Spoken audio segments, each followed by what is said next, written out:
Lily, so nice to chat with you. The Killers of the Flower Moon is one of my favorite films of the year. I think I've seen 120 films now, and I Wow. absolutely loved your performance as Molly. So I'm so happy that the strike is over, so I get to chat with you first of all. Yes. Yes, thank you, Lauren. Yeah, I love seeing on your Instagram you powering in the rain with your SAG after strike signs. You were like really in there, and I love that for you. I think, like I said, I think your performance as Molly is one of the best of the year, and one of my favorite scenes in the film is when Molly and Ernest meet in the cab. They have that a lot of that fun chemistry and back and forth. So I was curious what you and Leo did prior to filming to build chemistry for your characters. You know, it's funny. We did meet a couple of times away from set, which was hugely beneficial for me because then I got to see Leo as Leo and kind of divorce the Leonardo DiCaprio of it a bit from this man that I had to work with so intimately. Um, and those dinners went a long way. It was nice to develop that camaraderie in that sense, but it really came out on set and in character. And we just enjoy being together. He, I'm an only child, but he very much feels like an older brother that I never really had. Um, it's fun to tease each other. It's fun to kind of sit there and take it all in together, and yeah. Yeah. So when we got going, it seemed like it happened pretty effortlessly. Being on a Martin Scorsese set has to be amazing. And I'm curious what you might have taken from Scorsese working with him as your director and being on set with him that you would apply for the rest of your career as an actor.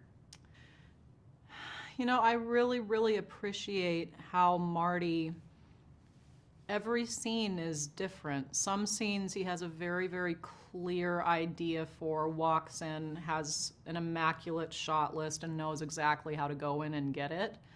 And Mhm. in that instance, you're kind of riding his creative wave and, doing what he needs for that to happen, and that's really exhilarating. There's also moments where some scenes were eluding him a little bit, and he would call us in to really talk through it beforehand, just kind of really get at the heart of what the scene is about for our characters, and in that surface what the scene was about for the film. And his ability to be flexible with it, to have a relationship with his own process in such a way that he's not trying to keep a stranglehold on anything. He keeps very in the moment with things. He knows what he wants, and he knows how to nurse it out when he's not fully sure what he needs. And I think that's just a good way to live your life. It's a good way to work in community with other people, in collaboration with other people. It's how you get the best art. I mean, it's no surprise to me that Marty was so open, and not even just open, was so excited to have so much Osage influence and input, because ultimately, in the end, it made a much more real film. Oh, I agree. Let's all take advice from Marty Scorsese. I'm sure his is advice to live by. I think that Molly's story is the heart of the film, and she goes through so many emotional scenes, lots of really personal deaths, and your performance in throughout the film is just so incredible. I just was thinking, I'm like, how does Lily decompress after filming some of these scenes? What did you do to kind of decompress and unwind after those particularly emotional scenes? You know, it's I'm getting a little emotional now thinking about it because I don't want to forget. The way that I think I was able to keep balanced through it, and I feel like maybe it was a little odd to people who aren't used to being around such a large group of natives coming together, because there were so many extras, there were so many people on set, Osages involved in every aspect of production, the native actors together.